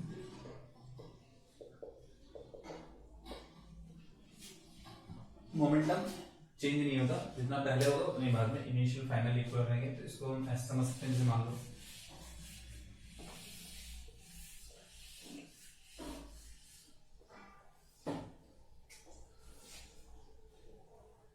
ये दो बॉल है, एक ये, इसका मास m1 ले लेते हैं, ये दूसरी है, इसका मास m2 ले लेते हैं। ये u2 स्पीड से जा रही है, u1 स्पीड से जा रही है। u1 की वैल्यू जाता है तो मतलब इसकी स्पीड ज्यादा है, इसकी स्पीड कम है, तो दोनों एक ही लाइन में जा रही है। तो एक ही लाइन में जाएगी, इसकी स्पीड ज्यादा, इसकी स्पीड कम, तो ये इससे तेज चलेगी, टकराएगी। ये कर ली दोनों ने टक्कर, ये इस पर फोर्स लगाएगी आगे की तरफ m2 पर, आगे की तरफ फोर्स लगेगी, और ये इस पे पीछे की तरफ फोर्स लगेगी। दोनों एक दूसरे पे फोर्स अप्लाई करते हैं सेम अमाउंट, जितना न्यूटन थर्ड लॉ से बोल सकते हैं कि जितना फोर्स में लगाया उतना ही फोर्स ये भी लगाएगी, ठीक है। अब इसकी स्पीड टकराने के बाद इसकी स्पीड m1 की स्पीड हो जाती है v1 और इसकी स्पीड हो जाती है v2। मान लो इस पे फोर्स लगा F2 m2 पर और इस पे फोर्स लगा F1, और जो टकरा है उसमें टाइम लग रहा है t। तो देखो F1 को मैं क्या लिख सकता हूँ, F1 को लिख सकता हूँ force equals to change in momentum over time. Change in momentum मतलब इसका इनिशियल, सॉरी इनिशियल ये, फाइनल ये, तो final minus initial, m1 v1 minus u1 upon t, ठीक है। और सेकंड वाले में कितना फोर्स लग रहा है, F2 equals to m2 v2 minus u2 upon t। और न्यूटन्स थर्ड लॉ से क्या है कि दोनों फोर्सेस इक्वल है मैग्नीट्यूड में और डायरेक्शन में डिफरेंट है, अलग अलग। तो डायरेक्शन जैसे अपोजिट होती है, क्या करते हैं, माइनस का साइन लगा देते हैं, F1 equals to minus F2 लिख सकते हो तुम। इसको इसके इक्वल लिखोगे तो ऐसे लिखोगे m1 v1 minus u1 upon t minus m2 v2 minus u2 upon t, dt cancel, m1 v1 m2 v2, ये माइनस m2 v2 इसको इधर ले आएंगे तो प्लस हो जाएगा, और ये m1 u1 माइनस को उधर ले आएंगे तो ये माइनस माइनस का उधर जाके फिर प्लस हो जाएगा। तो ऐसे देखिएगा m1 u1 plus m2 u2 m1 v1 plus m2 v2, जितना इसमें लगा उतना इसमें क्या है, बाहर से कोई फोर्स लग रहा है, आपस में इंटरनल फोर्स लग रहा है। तो ये टोटल मोमेंटम बिफोर कोलिजन है इनका, इसका मोमेंटम प्लस इसका momentum, total momentum before collision equals to total momentum after collision. Momentum conservation of momentum ऐसा किसी भी टाइप की कोलिजन के लिए अप्लाई कर सकते हैं। ये फॉर्मूला तुम ध्यान में रख सकते हो इस वाली कंडीशन के लिए, ठीक है। इसके अलावा एक और होता है हमारा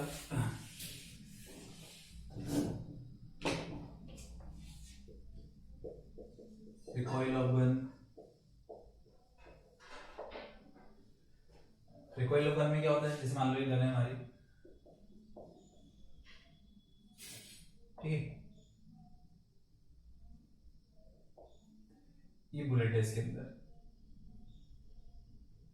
बुलेट का मास स्मॉल m, गन का मास कैपिटल M, तो टोटल मास ये हो गया।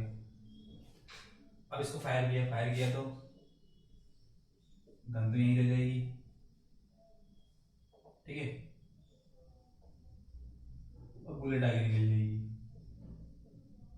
तो ये m मास मान लो ये u स्पीड से गई, इसका कैपिटल है मास और इसका रिकॉइल होता है v, मान लेते हैं।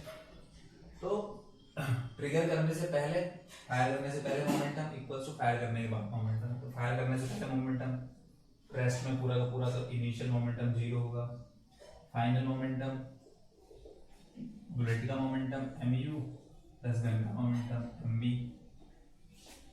तो दोनों इक्वल, बाहर से कोई फोर्स नहीं लग रहा, आपस में फोर्स लग रहा है, ठीक। तो ये 0 equals to mu plus mv, यहाँ से मुझे क्या मिल जाएगा, v की वैल्यू मिल जाएगी recoil minus mu upon m। तो ये रिकॉइल स्पीड होती है गन की, ठीक है। जितनी हैवी बुलेट होगी, जितनी ज़्यादा स्पीड से जाएगी, उतना ज़्यादा रिकॉइल होता है। तो जो बड़ी राइफल जो होती है, बड़ी राइफल में बुलेट की साइज भी बड़ी होती है और उसकी स्पीड भी ज़्यादा होती है, मदर स्पीड। मदर स्पीड मतलब जितनी स्पीड से यहाँ से निकल रही है वो मदर स्पीड होती है, ठीक है। तो ज़्यादा स्पीड होगी तो ज़्यादा उसका रिकॉइल होगा। तो जो बड़ी गन होती है उनका रिकॉइल ज़्यादा होता है, बड़ी साइज की जिसमें बुलेट चलती है, ठीक है। और जो छोटी पिस्टल वगैरह ये है, ठीक है, SMG वगैरह है, जिसमें बुलेट की साइज छोटी रहती है, तो उनमें रिकॉइल भी कम होता है।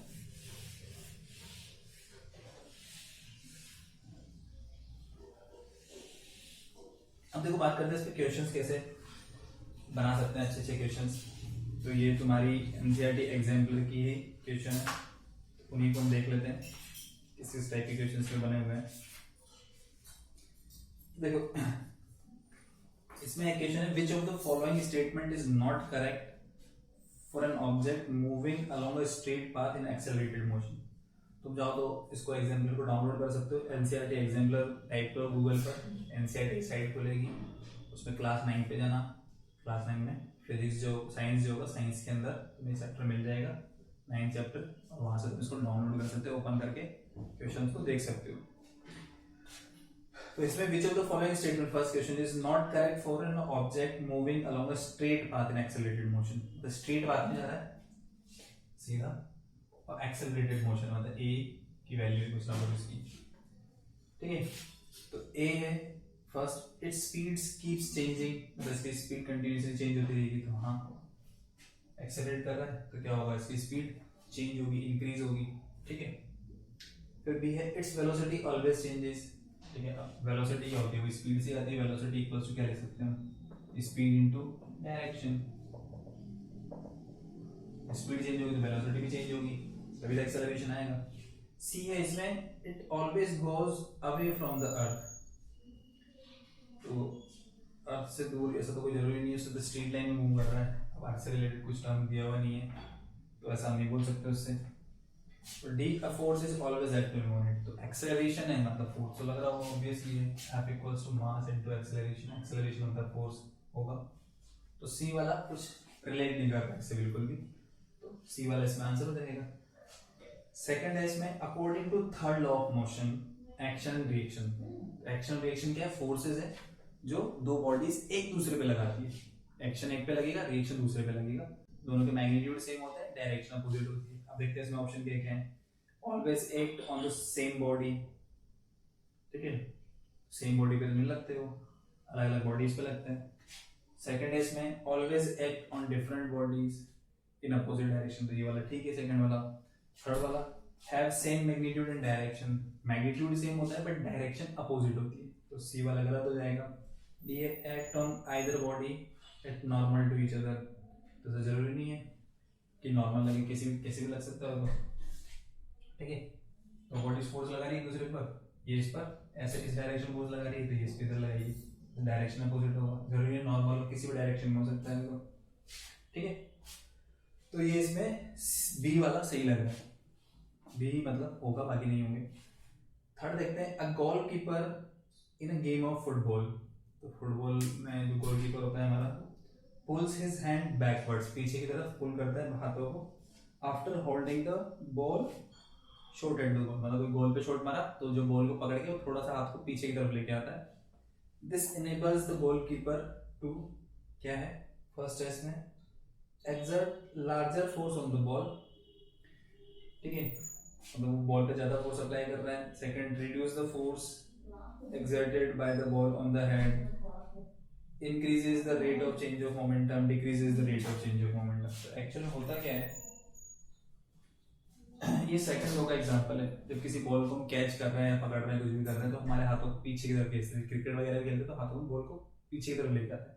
तो पीछे की तरफ जब लेके आते हैं तो टाइम बढ़ा देते हैं।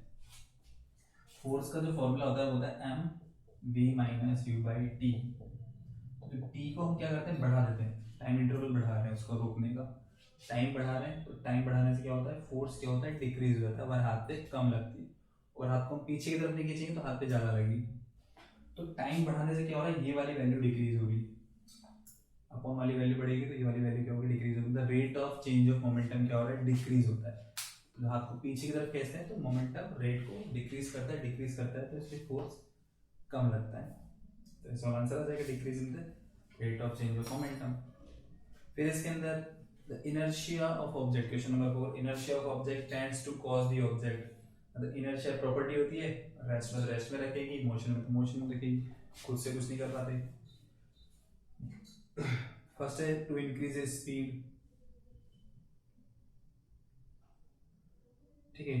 फिर है टू डिक्रीज स्पीड, तो स्पीड से इंक्रीज डिक्रीज पे तो कोई रिलेशन है नहीं, इनर्शिया का तो फोर्स करता है, ठीक है। To resist any changes state of motion, तो ये आ गया रेजिस्ट, अपोज करने वाली चीज है, उसकी जो भी स्टेट है उसमें अगर हम चेंज करेंगे तो उसको अपोज करता है ड्यू टू इनर्शिया, ठीक है। और ये to do decelerate due to friction, तो ये सब कुछ है नहीं यहाँ पर। फिर देखिए इसमें question, a passenger in a moving train tosses a coin which falls behind him, ठीक है। ट्रेन मूव कर रही है, उसने कॉइन को उछाला ऊपर की तरफ और वो पीछे की तरफ गिर गया, ठीक। It means that motion of the train is, तो ट्रेन की मोशन क्या होगी, देखो आप इसको ऐसे समझ सकते हैं,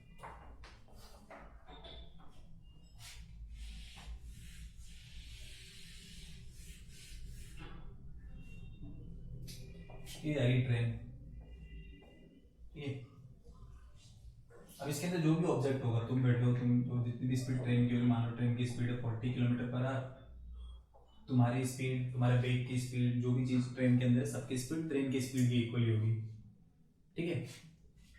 अब तुम्हारे हाथ में एक कॉइन है, तुम बैठे हुए हो, तुम्हारे हाथ में एक कॉइन, तो तुम्हारी स्पीड है 40 किलोमीटर पर आवर, क्योंकि ट्रेन की कॉइन की भी 40 किलोमीटर पर आवर होगी, ट्रेन कॉइन की भी उतनी, कॉइन भी उतनी स्पीड से जा रहा है, ठीक है। अब तुमने कॉइन उछाला ऊपर की तरफ, तो कॉइन को जो उछाला तो कॉइन की इधर स्पीड इस डायरेक्शन में कितनी 40 है, वो स्टार्टिंग से जब तुम्हारी जितनी तुम्हारी उतनी है, ठीक है, और तुम्हारी स्पीड भी 40 है। तो जितना तुम ट्रेवल करोगे आगे की डायरेक्शन में, कॉइन भी उतना ही चलेगा, कि कॉइन की और तुम्हारी स्पीड सेम है, कॉइन की और तुम्हारी स्पीड क्या है, सेम है। तो जितना कॉइन आगे जाएगा उतना तुम भी आगे जाओगे, ठीक है। अगर तुम ये कांस्टेंट स्पीड से चल रही है ट्रेन, तो इस कंडीशन में क्या होगा, तुमने उछाला कॉइन को, और कॉइन वापस तुम्हारे हाथ में ही आके गिरेगा। कॉइन को तुमने ऊपर उछाला, सीधा ऐसे उछाला, वापस तुम्हारे हाथ में ही आके गिरेगा वो, क्योंकि जितना कॉइन आगे गया तुम भी उतने आगे गए, तो चेंज नहीं होगा। बट अगर मान लो ये जो ट्रेन है ये कर रही है एक्सेलरेट, एक्सेलरेट कर रही है, मतलब इसकी स्पीड क्या हो रही है, कंटिन्यूअसली इंक्रीज हो रही होगी। अब जिस टाइम तुमने उछाला उस टाइम ट्रेन की स्पीड थी 40 की स्पीड से, ठीक है। और जब कॉइन वापस तुम्हारे हाथ में आया तब तक ट्रेन की स्पीड होगी 60 बढ़कर। तो जितनी कॉइन की स्पीड, कॉइन को तुमने उछाल दिया, अब कॉइन कांटेक्ट में नहीं है, पर कॉइन की स्पीड उतनी है 40 किलोमीटर पर आ रही है, जब तक वो तुम्हारे वापस हाथ में नहीं आ जाता तब तक इस डायरेक्शन में स्पीड कॉइन की 40 किलोमीटर पर आ रही है, पर तुम्हारी स्पीड क्या हो रही है, बढ़ रही है, क्योंकि ट्रेन की स्पीड बढ़ रही है। तो तुम 40 से तुम्हारी स्पीड 60 हो जाएगी, ठीक है। तो ज़्यादा स्पीड है तुम्हारी, तो तुम निकल जाओगे आगे, क्योंकि तुम्हारी स्पीड बढ़ गई। और कॉइन की जो स्पीड है, कॉइन की स्पीड 40, कॉइन की स्पीड कम है, तो जब तुम इसको उछालोगे तो ये कॉइन तो रह जाएगा पीछे, ठीक है, तुम निकल जाओगे आगे, तो कॉइन जो होगा तुम्हारे पीछे की तरफ गिरेगा, क्योंकि तुम्हारी स्पीड ज़्यादा है, कॉइन की स्पीड, तुम्हारी स्पीड बढ़ रही है, कॉइन की स्पीड उतनी है, उतनी स्पीड है, तुम तो निकल जाओगे आगे, और कॉइन जो होगा वो पीछे की तरफ गिर जाएगा। तो पीछे की तरफ तभी गिरेगा वो कॉइन जब वो एक्सेलरेट कर रही हो, क्या कर रही होगी, एक्सेलरेट कर रही होगी।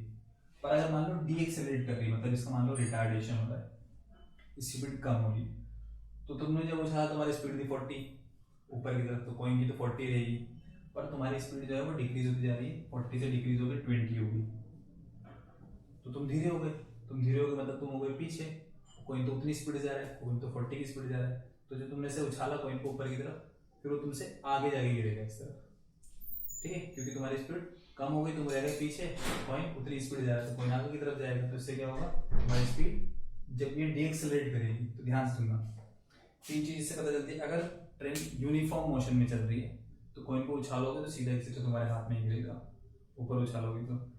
दूसरा, अगर ट्रेन कर रही है एक्सेलरेट, ट्रेन कर रही है एक्सेलरेट मतलब उसकी स्पीड बढ़ रही है कंटिन्यूसली, तो जब तुम कॉइन को उछालोगे तो वो पीछे की तरफ गिरेगा।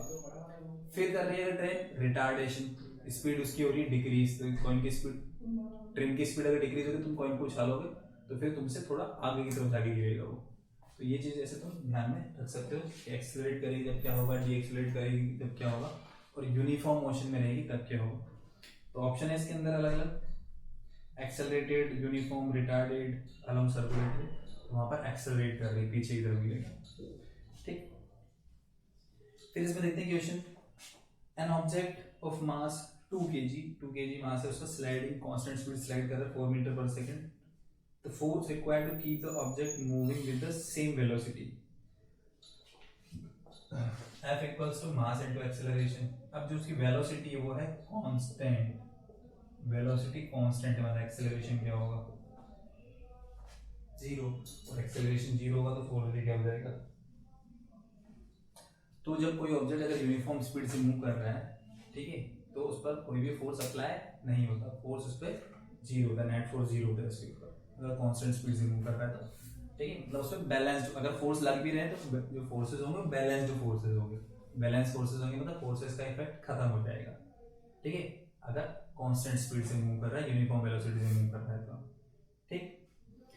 फिर है question, rocket works on the principle of conservation of, ठीक है, तो इसमें क्या होता है रॉकेट में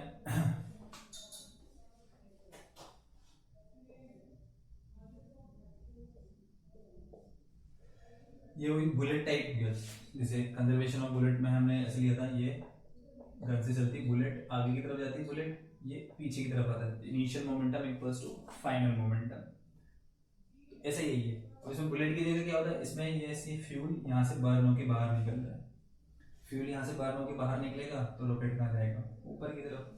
तो इसमें बोल सकते हैं कि रॉकेट भी जो है वो एग्जाम्पल हो जाएगा हमारा कंजर्वेशन ऑफ मोमेंटम का, जैसे बुलेट्स हैं, bullet sorry gun, bullet system, तो उसमें बुलेट आगे जाती है, गन पीछे की तरफ, फ्यूल नीचे निकलेगा, रॉकेट ऊपर की तरफ, बस ऐसे समझ सकते हैं इसको, ठीक है।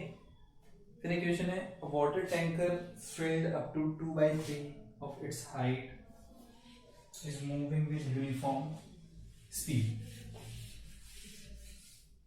ठीक है, तो 2/3 हाइट तक भरा हुआ ही है ऐसे टैंक,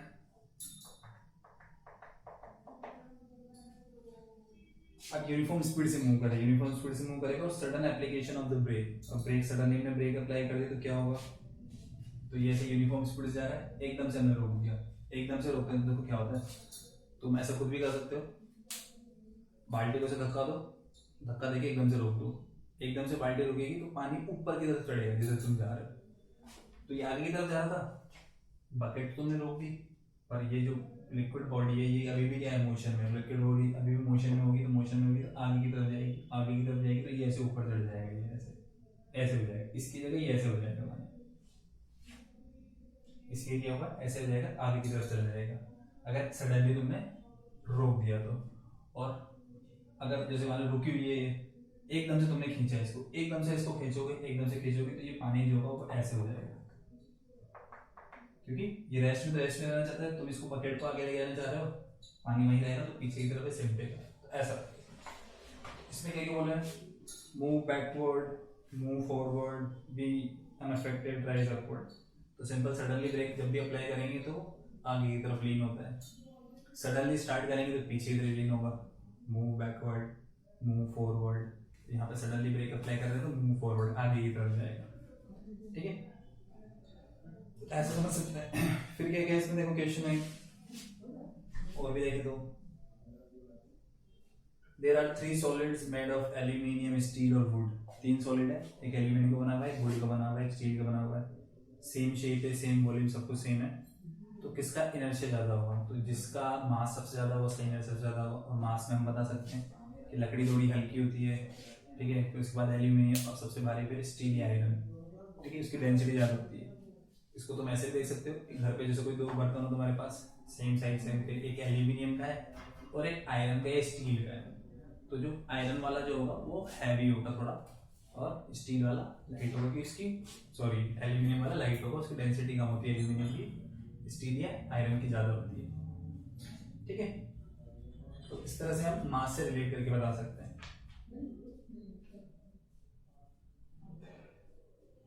और भी क्वेश्चन है तो इनको तुम खुद से ट्राई करना है। इसमें एक चीज और हम पढ़ेंगे यहाँ पर, वो होगा स्यूडो फोर्स। स्यूडो फोर्स क्या होता है? ये लगता है हमारा acts in an accelerated system.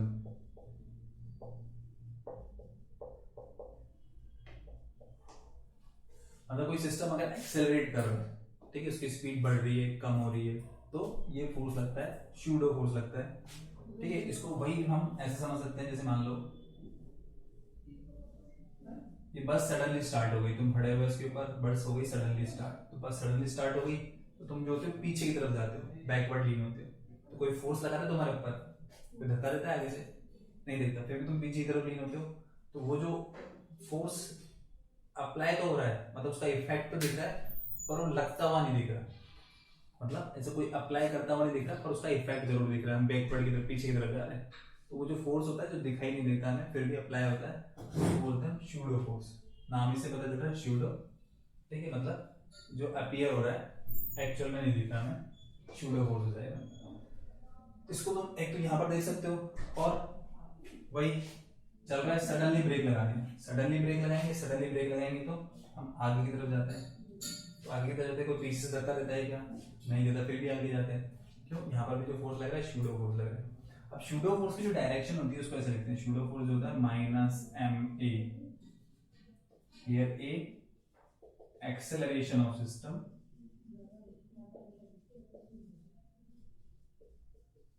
ठीक है, एम मास हो जाएगा, और हियर नेगेटिव साइन जो होता है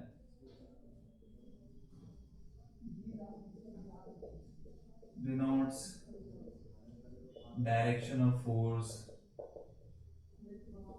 pseudo force is in opposite to the acceleration of system.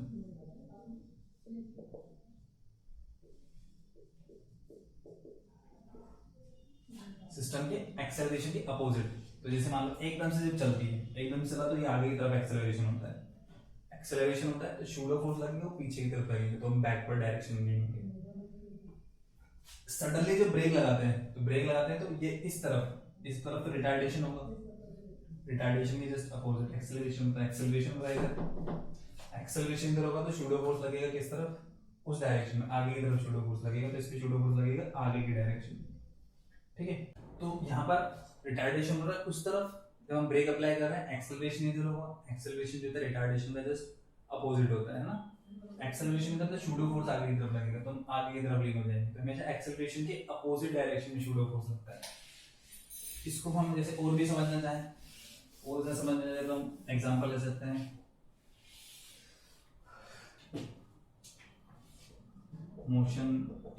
Motion of a lift, ठीक, लिफ्ट फिर एलिवेटर जो होता है, इससे हम ज़्यादा स्टोरी बिल्डिंग जो होती है उसमें ऊपर जाना होता है, नीचे आना होता है, तो लिफ्ट की यूज में लेते हैं। तो उस लिफ्ट में क्या होता है, ऐसे नॉर्मल हम डिजाइन बना रहे हैं, मान लो लिफ्ट का वो कैबिन हो गया जिसमें हम ऊपर नीचे जाएंगे, केबल वगैरह लगी होती है इसके अंदर, ठीक है, और इसमें तुम ऐसे खड़े हुए हो,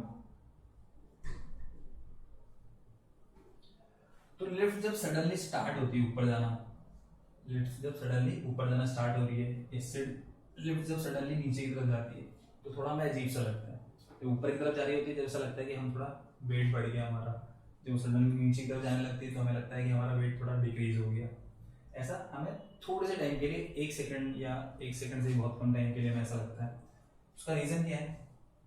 कि जिस टाइम लिफ्ट ऊपर जाना नीचे आना स्टार्ट करती है तो उस टाइम वो एक्सेलरेट करती है छोटे से टाइम के लिए, उस छोटे से टाइम के लिए ऊपर हमारे ऊपर लगता है सूडो फोर्स, और उसको तुम्हें जानना है तो तुम क्या कर सकते हो, एक वेट की मशीन लेना जिससे हम वेट मेजर करते हैं, उस वेट मेजर करने वाली मशीन को लेकर लिफ्ट में जाना, ठीक है।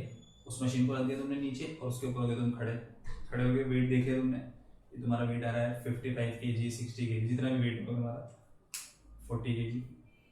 अब उस वेट पर पूरा नजर रखना, अब फिर बटन दबा देना लिफ्ट का, जैसे ऊपर जाना है नीचे आना, जैसे ऊपर जाना है तुम्हें तो ऊपर वाला बटन दबा दिया। अब वो लिफ्ट जैसे सडनली मूव करना स्टार्ट करेंगे तुम वहां पर जब उसकी रीडिंग देखोगे तो रीडिंग जो होगी थोड़ी सी बढ़ जाती है सडनली, जैसे तुम्हारी 40 kg तुम्हारा वेट है तो थोड़ा सा उससे बढ़ जाएगा 42 43 दिखाएगा वो, ठीक है। क्यों ऐसा क्यों हो रहा है, क्यों देखो ये जो रीडिंग होती है ये जो बताता है ये हमारे वेट को बताता है mg को, किसको बताएगा mg को, m हमारा मास है, ये वेट का फॉर्मूला होता है एक्चुअल वेट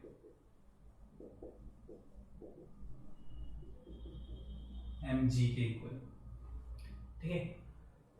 फिर जैसे ये लिफ्ट ऊपर की तरफ एक्सेलरेट करेगी, अपर डायरेक्शन में एक्सेलरेट करेगी, जैसे ऊपर की तरफ एक्सेलरेट करेगी, ऊपर की तरफ जैसे एक्सेलरेट करेगी तो हमारे ऊपर एक्सेलरेशन की अपोजिट डायरेक्शन में फोर्स लगेगा, सूडो फोर्स, क्या लगेगा, सूडो फोर्स नीचे की तरफ, वो होता है m into a, m plus a, ठीक है। तो ये जो होगा ये मशीन के ऊपर दो फोर्स लग रहे हैं, mg तो लग ही रहा था, अब m और लग रहा है तो मशीन जो है रीडिंग बताएगी, तो यहाँ पे रीडिंग ऑफ मशीन जो आएगी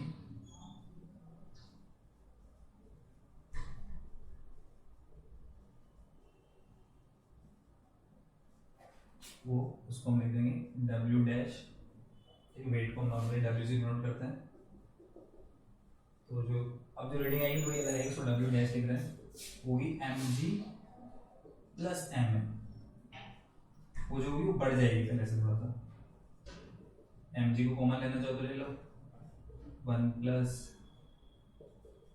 a बाई जी, ये आ जाएगा mg, और mg को फिर w लिख सकते हो, तो यहाँ पर तुम्हारा वेट बढ़ जाएगा, रीडिंग ज्यादा बताएगी जब ऊपर की तरफ एक्सेलरेट कर रही है, ठीक है।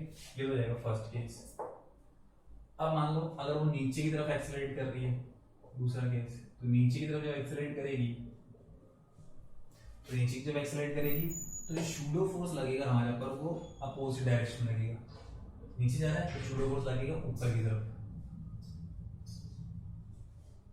ऊपर की तरफ सूडो फोर्स जो लगेगा वो क्या करेगा, हमारे वेट को डिक्रीज करेगा। अगर हम नेट फोर्स देखेंगे मशीन के ऊपर तो mg और उसके अपोजिट डायरेक्शन लग रहा है तो अपोजिट डायरेक्शन के साथ क्या जाता है माइनस साइन, तो mg माइनस m है, तो यहाँ पर भी क्या लग जाएगा माइनस लग जाएगा, ये mg ब्रैकेट में 1 माइनस a बाई जी, तो तुम्हारा वेट जो होगा वो डिक्रीज हो जाएगा।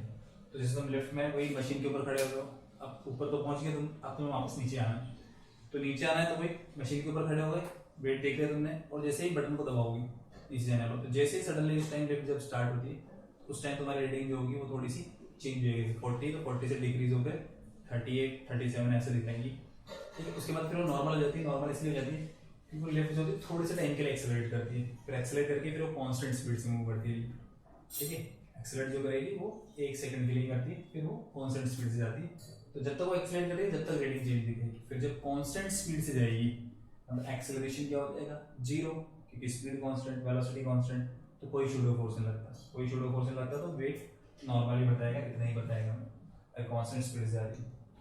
अब मान लो जैसे ये केबल टूट गया तुम्हारे लिफ्ट का, जिस पे लिफ्ट था उसकी केबल टूट गई, केबल टूट गई, किसी ने तोड़ दिया, कुछ भी हो सकता है, मान लो टूट गई तो फिर इसका क्या होता है फ्री फॉल होता है, फ्री फॉल मतलब एक्सेलरेशन जो होगा लिफ्ट का वो किसके इक्वल हो जाएगा g के इक्वल, मतलब a की वैल्यू जब तुम यहाँ पर g पुट करोगे तो mg माइनस mg क्या हो जाएगा 0, मतलब तुम्हारा वेट फिर वो 0 बताएगी मशीन वेट कितना बताएगी 0। तो ऐसे भी ये भी कर सकते हो तुम, जैसे 10वीं 12वीं मंजिल पे पहुंच गए और फिर किसी से बोल करो केबल वगैरह कटवा देना खुलवा देना जो भी होगा, तो लिफ्ट का क्या होगा फिर फ्री फॉल होगा, तुम जिसमें बैठे होगे और तुम्हारा वेट क्या दिखाएगा वो 0 आएगी, फिर लिफ्ट आएगी स्पीड से कंटिन्यूस बढ़ती रहेगी उसकी, फिर जैसे वो जमीन से टकराएगी लिफ्ट के टुकड़े टुकड़े और तुम उसमें से एकदम हीरो बन के निकलोगे,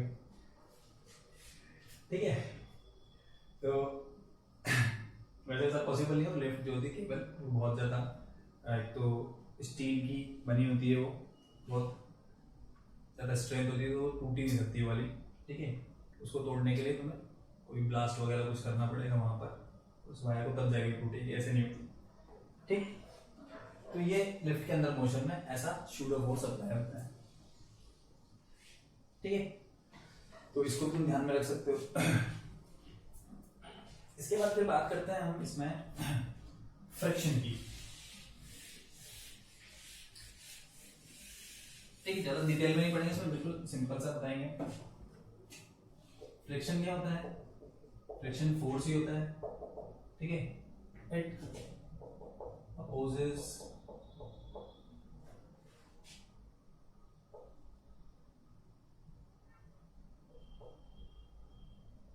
the relative motion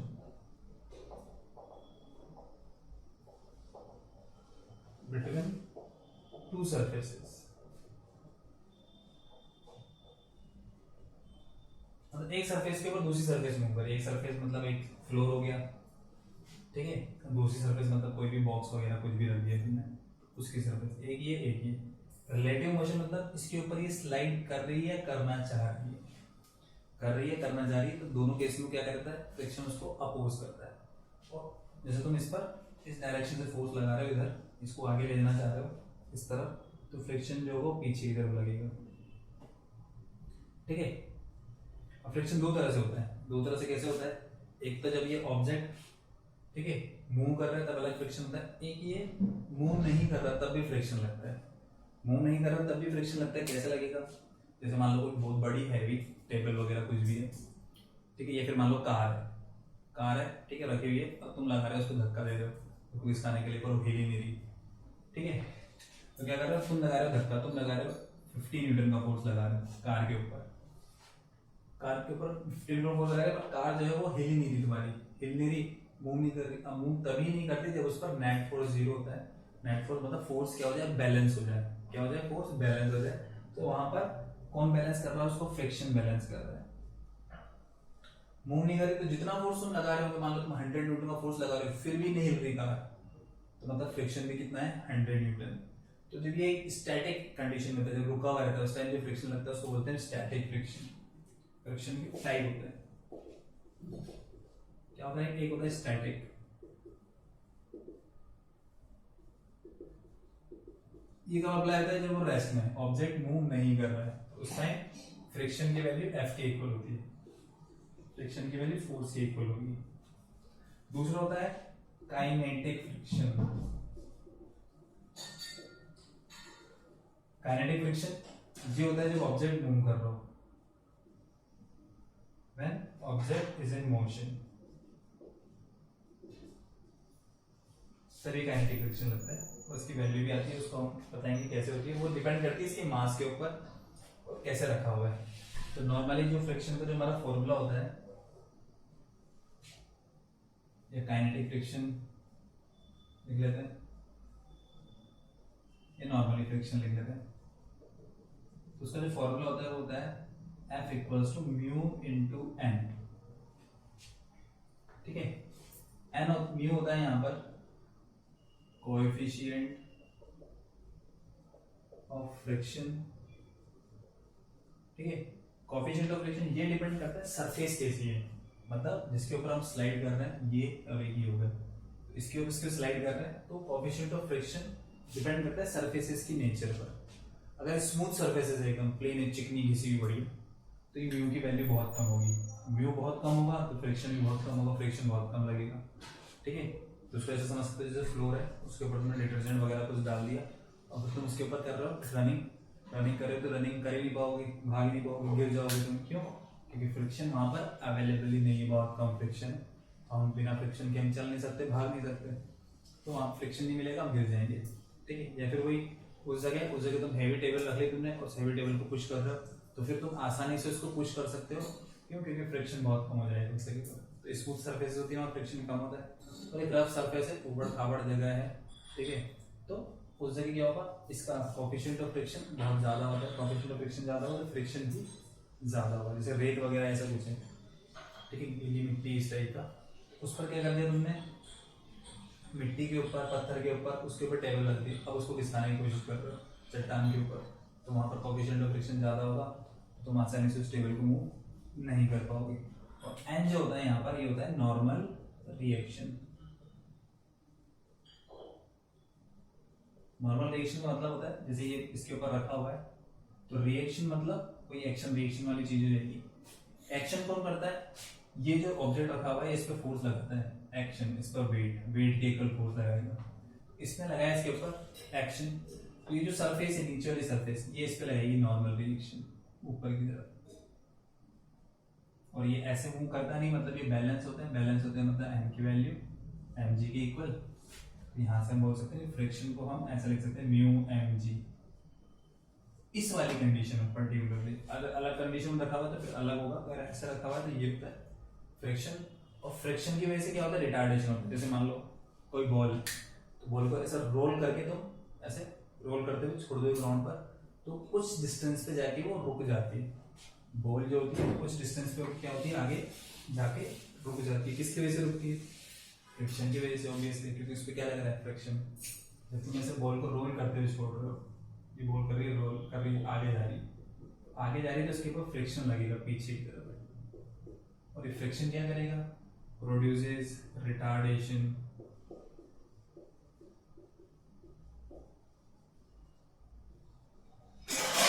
retardation produce करेगा, मतलब स्पीड को कंटिन्यूअसली डिक्रीज करता जाएगा, तो रिटार्डेशन प्रोड्यूस करेगा। तो रिटार्डेशन ड्यू टू फ्रिक्शन।